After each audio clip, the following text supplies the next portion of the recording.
The 2005 Avon Descent is proudly presented by Men's Health. With its humble beginnings some 33 years ago, the multiplex Avon Descent has grown into one of the world's top river races. This annual West Australian Classic saw a record field this year with 880 competitors in both the motorised craft and the paddlecraft, making the 133-kilometre two-day dash from Northam to Perth in West Australia.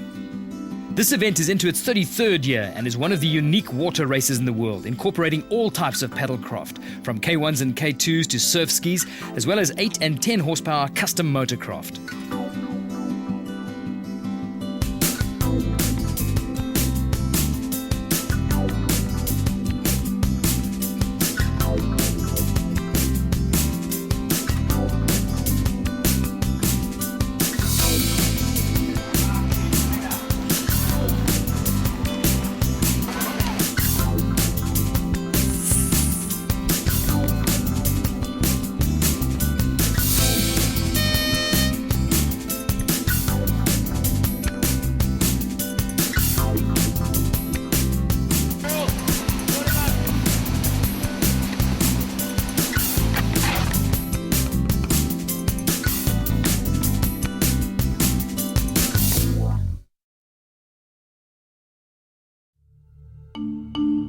South Africans have featured strongly in this race in the recent years and prompted the partnership between the Avon and the Hansa Powerade Fish Marathon in South Africa, where the winner of the fish is invited to the Avon and vice versa. This year saw a new addition to the race with the introduction of a Tri-Nations event, and 2004 K1 winner Daryl Bartho, along with the 2004 doubles winner Dion Bruce, made the trip to Perth to compete for the Tri-Nations title. Yeah, still sleepy hard. Looks like it's going to be good weather though, not too much mist. Means we should start at the right time. We start about half an hour behind the power boats. The singles will be starting behind the doubles. We start approximately 3 minutes behind the front doubles. So myself and Dion are going to try and work pretty hard. Just suss out our K1 competition first and see what's going, and try work towards the front, try get up to some K2 washes. The power boats should hopefully be out of our hair.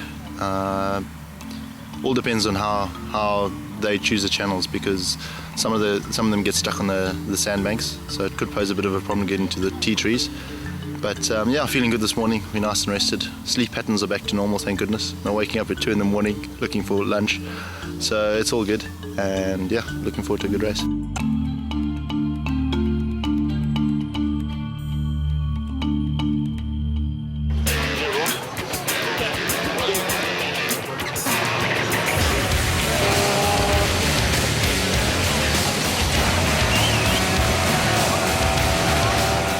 The races start in batches of 8, with traditionally the motorboat starting first on day 1 and the paddlecraft starting first on day 2.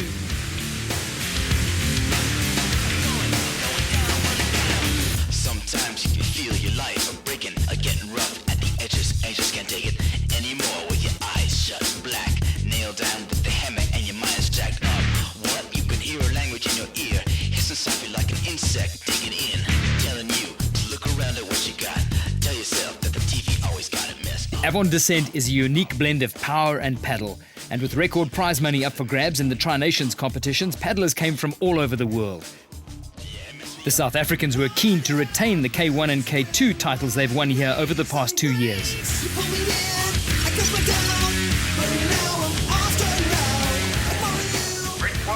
We're on the banks of the Avon here. The power boats have started. The sun's coming out, so it's starting to warm up a bit, so we can take some layers of clothing off. We start in about half an hour. From the start here, we've got about 1 kilometre before the first obstacle, which is a weir, which is specifically designed for these power boats. So it's not really, well, you can shoot it, but you sort of slide and you snag on it, so you're going to have to jump out, and it becomes quite congested, so you jump out and drag over boats, over people, one fight to get to the bottom. Through the tea trees will be the last ditch attempt to, that's I think when Daryl and I are for ourselves. Tea trees, that's where we start playing. So I'm Daryl Long from West Australia. Done the Avon Descent. This will be my 24th time. Hold the record for the fastest time back in 1983. It would be lovely to be even close to the record, but with water level heights, it's not possible. G'day, I'm Ben Mercer, just a local West Australian. Looking forward to racing the South African guys and a big field here today, and we've just got enough water, I think, to scrape over everything, so looking forward to a good day. My name's David Hunter and I'm representing New Zealand. We're here in Perth, Western Australia, doing the Avon Descent. This is the first time I've done the Avon Descent. It's been one of the big 3 races in the world. Of course, the Fish and the Liffey are the other 2, so I'm really keen to see what the Avon Descent's all about.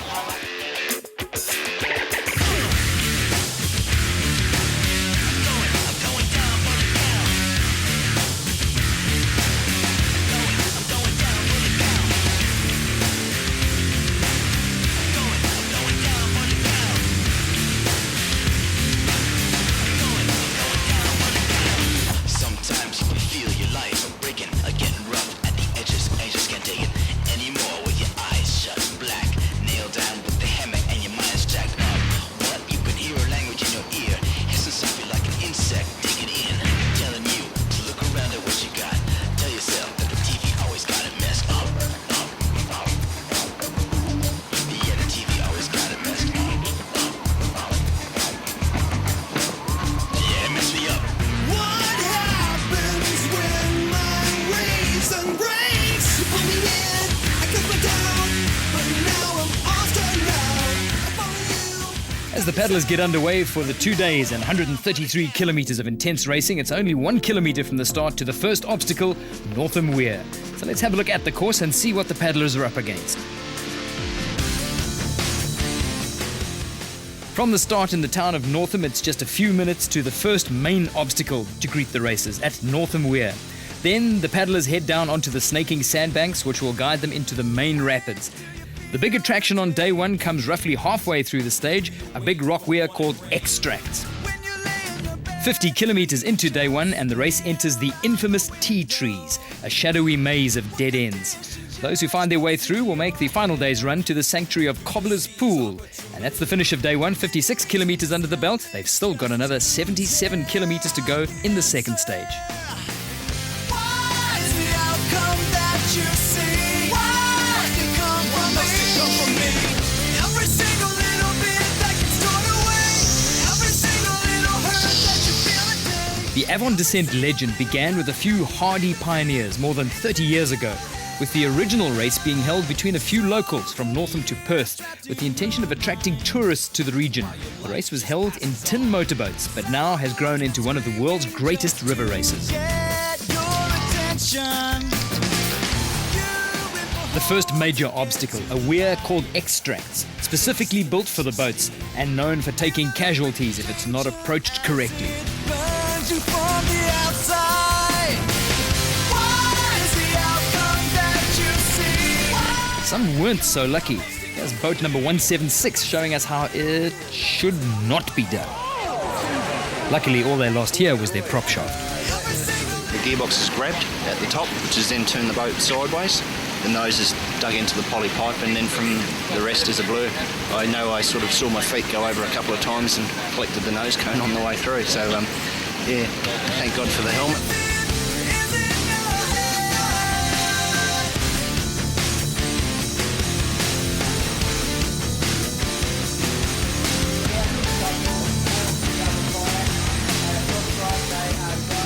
But back to the paddling race, where things are already hotting up. As the paddlers approach the weir, some are choosing to shoot it down the chute, When you lay in your bed, do you just stare out the window? while others are opting for the safety of the portage around. Judgments in your head. In the Tri-Nations race, it's South African Daryl Bartho with a narrow lead, followed closely by Australian hotshot Simon Roll, and just behind him, fellow South African Dion Bruce. What's the outcome that you see? What can come from me?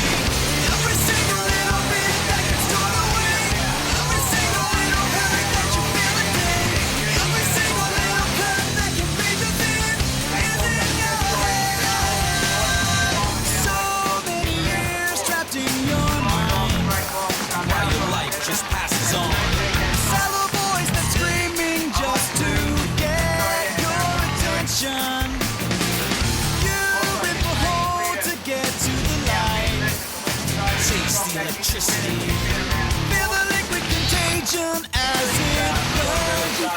competitors can do the descent in any paddlecraft. One of the unique features of this race is the inclusion of a surf ski category.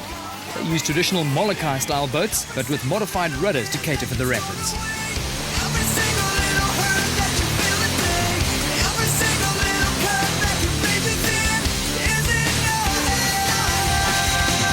Every single little bit that gets torn away, every single little hurt that you feel today, every single little cut that you breathe within is in your head. New Zealand Tri-Nations racer Ian Hunt is well aware of the dangers of weirs, having competed in the Liffey Descent in Ireland and the Sella in Spain. And he and fellow teammate David Hunter decide not to risk their boats so early in the race and portage around the infamous Extrax weir.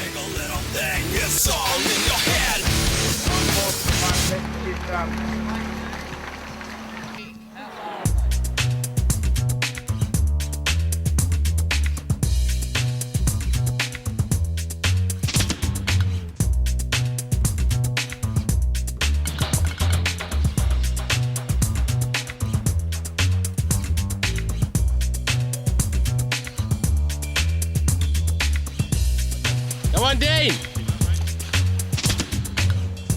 The final stretch of water for day one, and the K2 race is turning out to be a tight one. Sean Rice and Rob Jenkinson Sean. pacing themselves behind the team of Graham Lawson and Todd Coulter, heading for Cobbler's Pool. The Tri-Nations race is just as close. Simon Roll now has a narrow 1-minute lead over last year's winner, Daryl Bartho, followed by the Perth Kayaks team and another past winner, South African teammate Dion Bruce. But with 77 kilometres still left and the heaviest rapids yet to come, it's still anybody's race.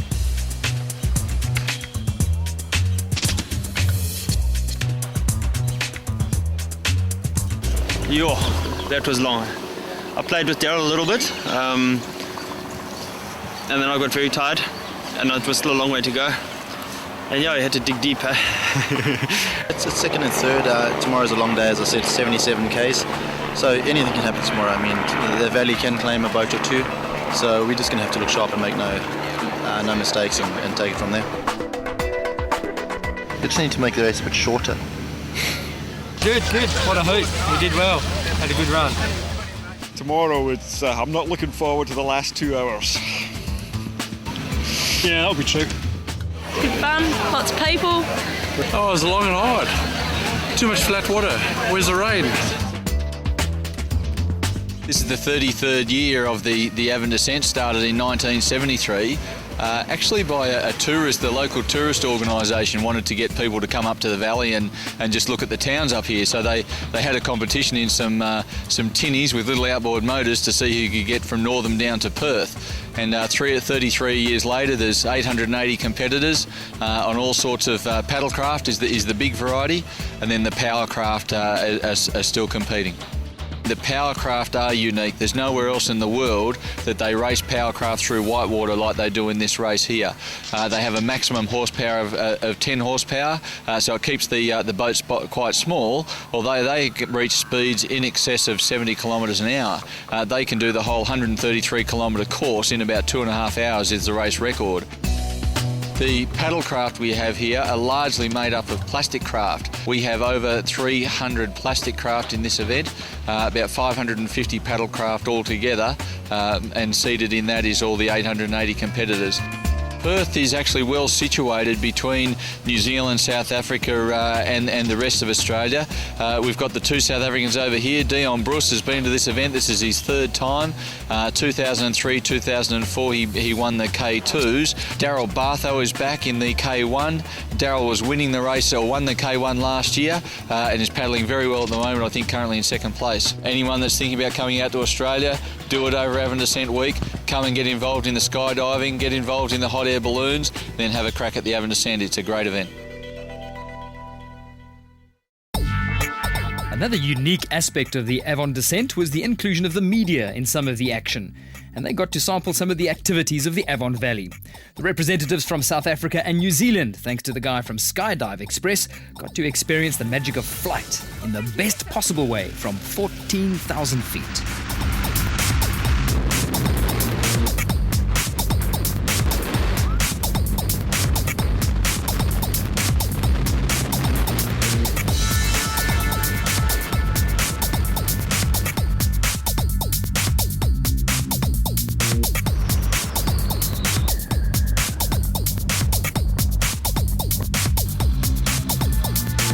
After all the excitement of day one, the racing was scheduled to start early on day two. 77 kilometres to the finish in Perth, with grade 2 and 3 rapids to look forward to. It was anybody's race.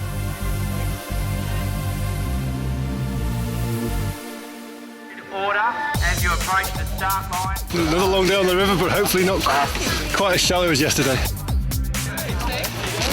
It's cold and it's going to be long.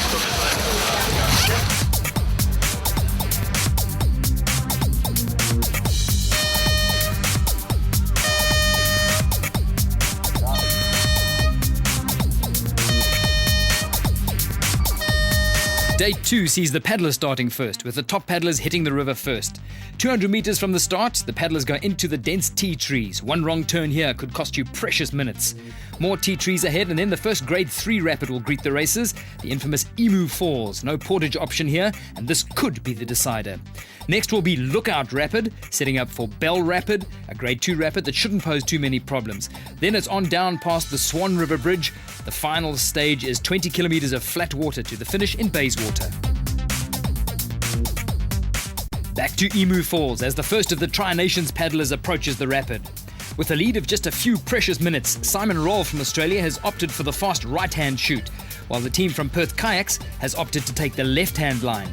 The right option will prove to be the wrong one on the day for Simon Roll, as he wedges his boat into a rock crevice. He battles to free it from the powerful grip of the Avon River, and then, sensing the urgency of his dilemma, he tries one last time in vain to get his boat free, this time cracking the hull under the pressure of the water.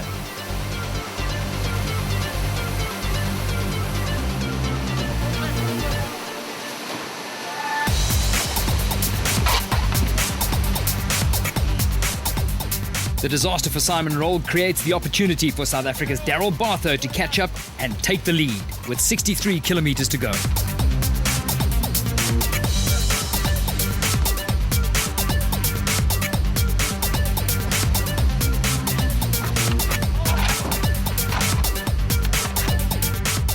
Four minutes back, and South African Dion Bruce is locked in a tight struggle with young Australian star Ben Mercer.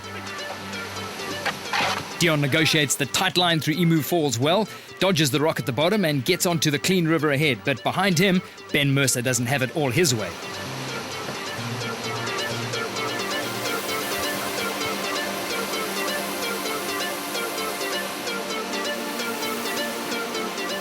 The Kiwi teammates Ian Hunt and David Hunter are just a few minutes further back.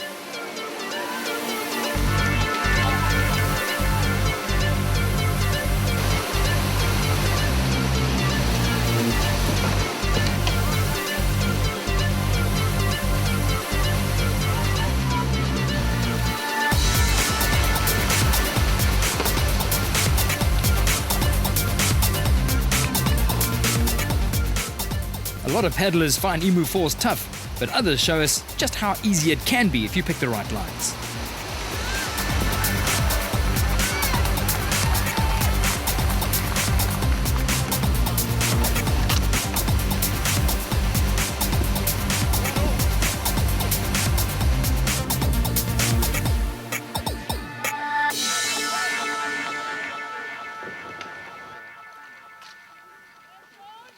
Go, Shauna.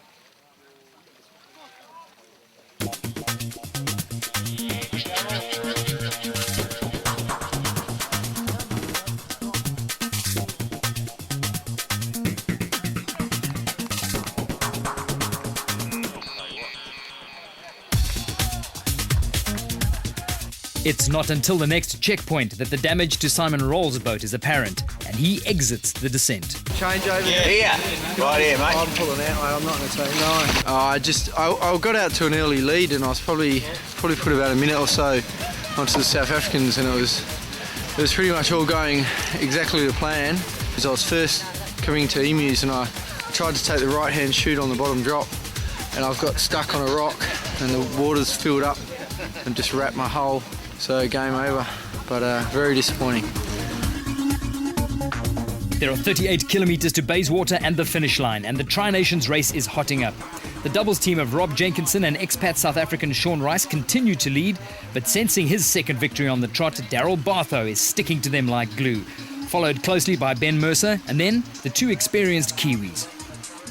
These paddlers know that the flattest stretch of water now lies ahead, and they will be looking to stay on the wave of the doubles boats to help them through this sector.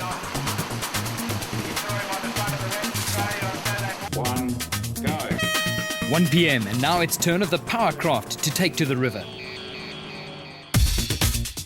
Having to deal with the same obstacles as the paddlers presents the same kinds of problems, but the pilots of these craft are as unique as the event, and they attack the rapids with no hesitation.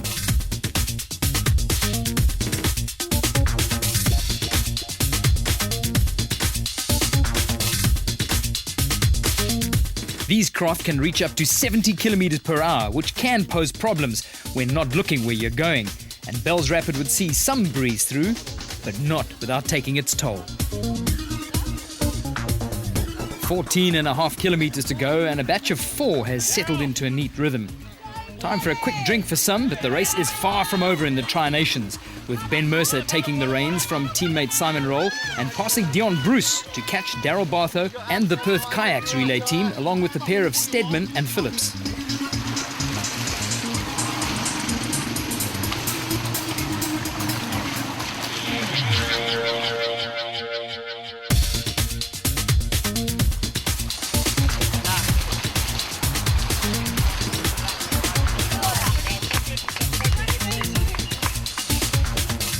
Not far behind, Dion Bruce, paddling with legend of the Avon, Roman Anderson, the two seemingly content to take each other to the finish.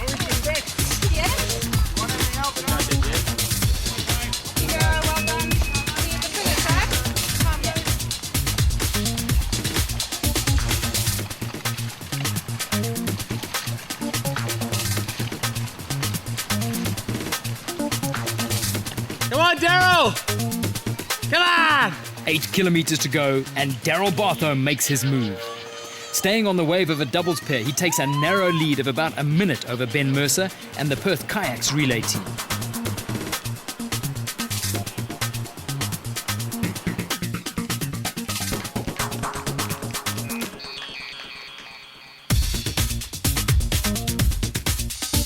And with a sniff of the finish in the air, the crowds were lining the banks, awaiting the arrival of the first paddlers.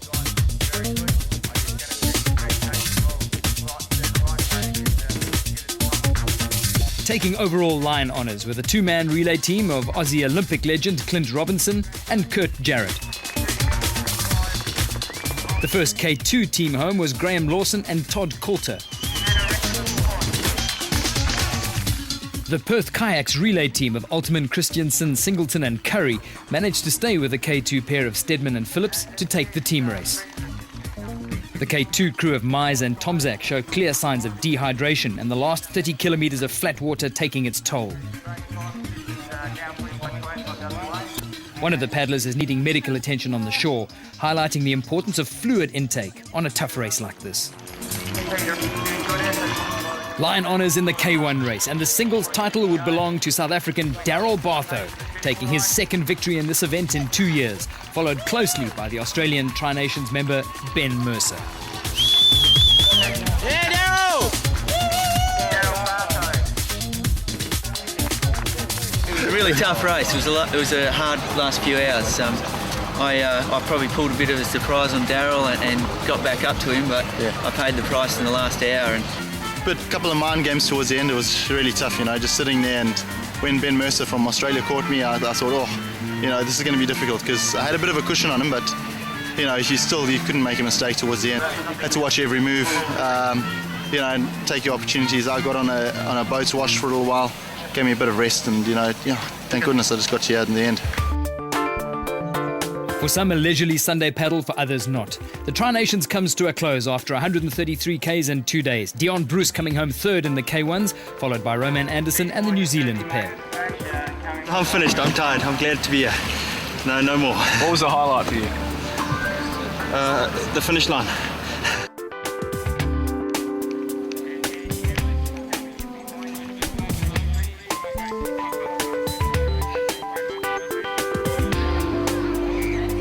So Daryl Bartho managing to keep his title as the King of the Avon for another year. Australian Ben Mercer will travel to the Fish Marathon as part of the exchange program. Dion Bruce in third. In the doubles leaderboard, you'll see a few ex-South African names, highlighting the depth this country has in river racing.